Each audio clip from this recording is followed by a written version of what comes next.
I think that is a question that I would like experts to address. Similarly, the services and investment agreement that we have signed with them is not yet fully implemented, I am aware, but it is also something that we should look at in terms of what India is getting out of it. Broadly speaking, and I know that other people far more qualified are going to speak after me, I'll tell you what I expect from this whole strategic partnership, at least in trade investment terms. I think the deal for me is that India has to become part of the global value chain. ASEAN is part of the global value chain. It's at the center of the global value chain. We are at the margins of the global value chain. And one of the things for me as a strategic objective for not only doing the FTA but also the services and investment agreement is for India to become part of the chain. And ASEAN cooperation should take us towards that goal. I also believe that our products and services, especially products, I think should conform to higher TBT and SPS standards, technical barriers to trade and sanitary, phytosanitary standards. That is something that we expect as an outcome. We expect transfer of technology, state-of-the-art technology from ASEAN. So how much of these goals have been fulfilled? What can be done by both sides to better achieve these goals? This is India's perspective. In return, of course, ASEAN has this amazing access to the largest growing market in India. I think they've exploited it already very well, and I think we should discuss how they can do it even better, how they can be part of the Make in India story and the rest of it. So that is, for me, really the purpose of this conference. The purpose of the conference can be celebratory in part, but it has to be, I think, self-critical so that we can find ways and means to strengthen the partnership further. The world is in full transition, and very much the story is that of Asia. I believe the trade, investment, connectivity, and the strategic architecture of Asia has not been fully built yet. It is also in transition, and I expect ASEAN and India to make a contribution to the development of this architecture. And the only way ASEAN-India will contribute to this architecture, I believe, is by bringing security, stability, and predictability to this architecture. That's very, very important.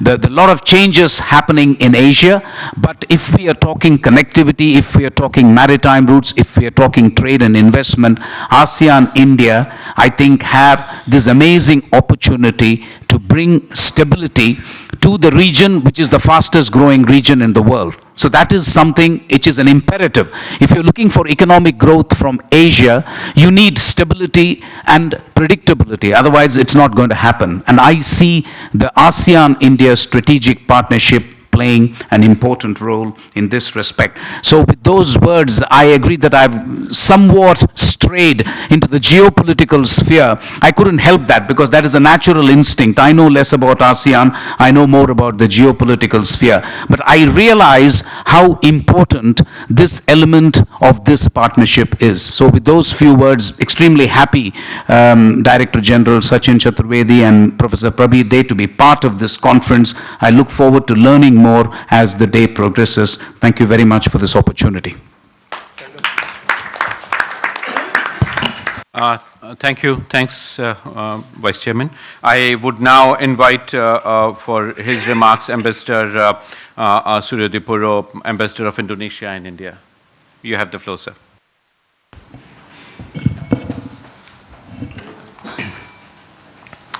Thank you very much. Good morning to everybody, and those coming from outside of India, welcome to New Delhi. Ambassador Devare, Ambassador Kumar, Professor Chaturvedi, Dr. Prabir Dey, participants of the conference, friends, ladies and gentlemen. It has been an exciting few weeks, at least from the perspective of the Indonesian Embassy. It was mentioned before, last week we had the Joint Commission meeting. Earlier this week, we had the first India-Indonesia Strategic Security Dialogue.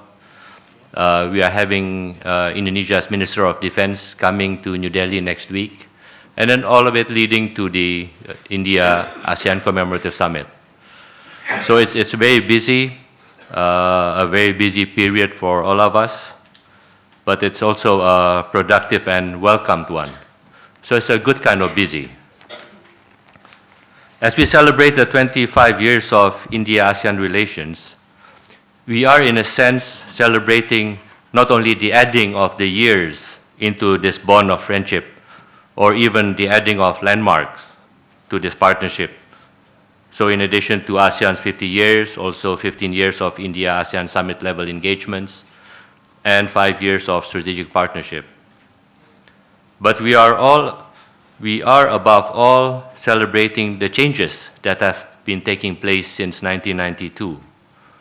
From a fractured Southeast Asia, having only come out of the vestiges of superpower proxy wars, into one under the single embrace of ASEAN, playing a central role in the Indo-Pacific region, from an India that was only beginning to undertake reform measures that would totally transform the country into a dynamo that it is today, a major power exercising leadership in the region and in the world, reaching out to Mars, and implementing a constructive, all-directional foreign policy. And we are celebrating a relationship that was 25 years ago largely symbolic and sectoral into one that is substantive and comprehensive, from India that was looking east into India that is acting east, and through which we seek to enhance the security and prosperity of all in the Indo-Pacific region. Like Indonesia's regional outlook has evolved in significant ways. In 1992, our focus was primarily Southeast Asia, and it was the correct approach because the region was nearing the end of Cold War turmoils. Today, we have developed a complex foreign policy for our complex neighborhood. In Southeast Asia, we proactively promoted the community, connectivity, and maritime agenda. In West and South Pacific, Indonesia, in collaboration with a number of other countries, we established the Southwest Pacific Dialogue and the Coral Triangle Initiative. We engaged the Pacific Islands Forum and the Melanesian Spearhead Group, and we established bilateral relations with almost all Pacific Island countries. And to our west, the Indian Ocean is to our west. We translated our re-emerging consciousness of our Indian Ocean heritage into a more active role in the Indian Ocean Rim Association, such as by chairing IORA 2015 to 2017, and holding a first ever IORA summit last year.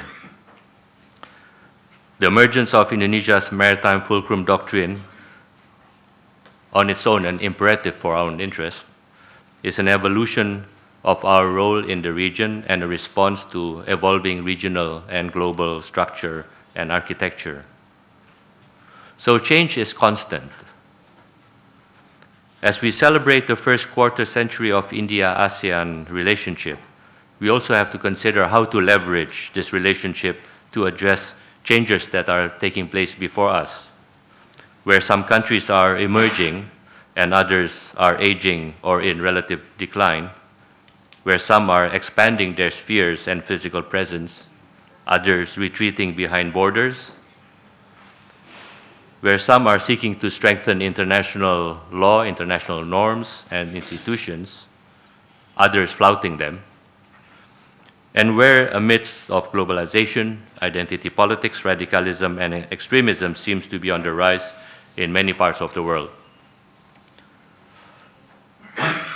As India and ASEAN share the vision for a regional architecture that is open, inclusive, sustainable, transparent, and rule-based, we should continue to work for an ecosystem that will be positive and supportive, not one based on mutual suspicion and mutual perception of threat.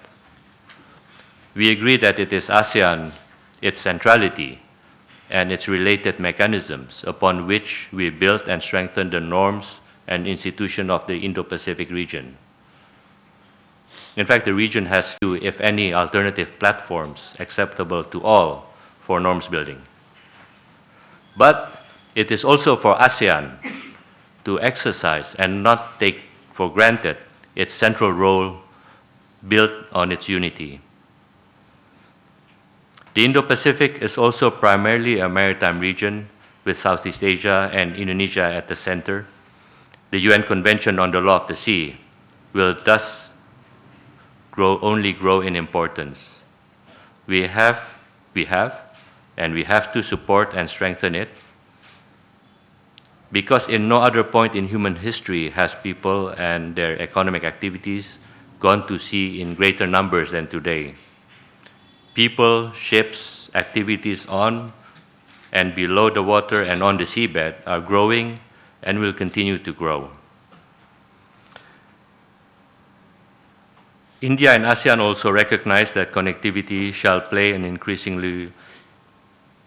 role in the Indo-Pacific region. Our challenge, as is our opportunity, is to build layers of connectivity across all spheres, whether it is physical, regulatory, or people-to-people connectivity. Ambassador Kumar just now talked about India being part of the regional and global value chain. I think a greater connectivity will support such a vision. The other challenge is how to ensure that various visions of connectivity can be mutually inclusive and mutually supportive in this common space that we share. Everybody brings something positive to the table. We need to work together to minimize any kind of downside of respective visions of connectivity.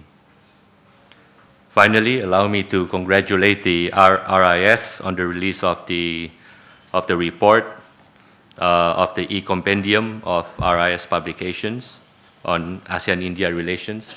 This will be a trove of information treasure and serve as a reference point for all of us in building this relationship. I wish the organizers and the participants of this conference all success in their deliberations. Thank you.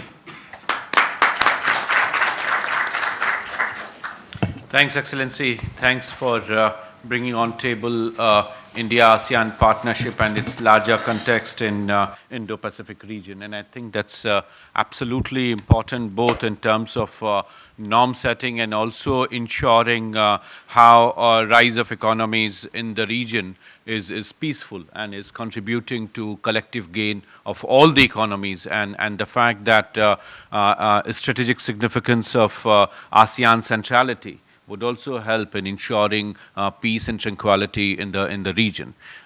Given the growing importance of maritime security within the region, you very rightly emphasized in terms of the role that IORA can play in the region. I'm extremely glad to mention to you, Excellency, that RIS and IORA Secretariat would be signing an MOU later this week with the Secretary General of IORA being in Delhi on research partnership. And this you very rightly emphasized in terms of how ASEAN can continue to play that constructive role in terms of we collectively moving forward. I would now request Chairman of Research Advisory Committee of RIS, Ambassador Sudhir Devre, who has served in the region and has great efforts in terms of contributing to shaping the RIS work program in AIC, ASEAN India Center, but also our overall connect with the region and particularly focusing on trade and economic linkages. So, sir, you have the floor.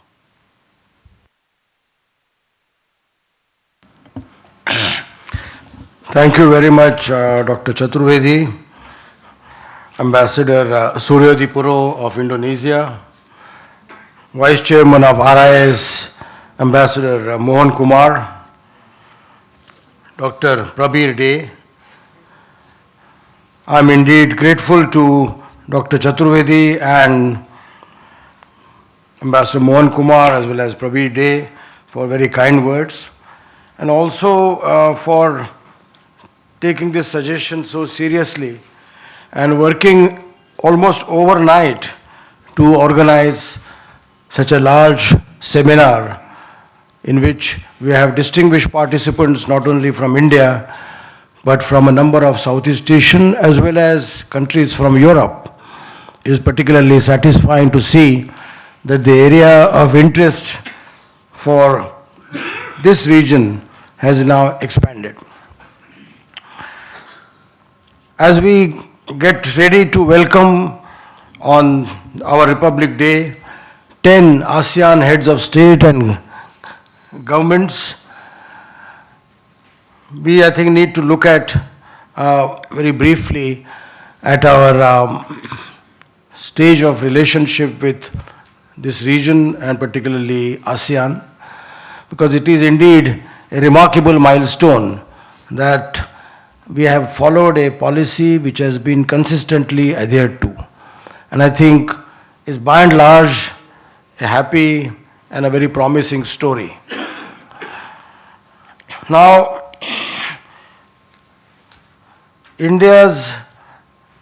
for India's low-keys policy, I would say relationship with ASEAN was a sine qua non. Without that, we could not have a look or later on Act East policy. And I distinctly recall when we were negotiating with the ASEAN Secretariat as well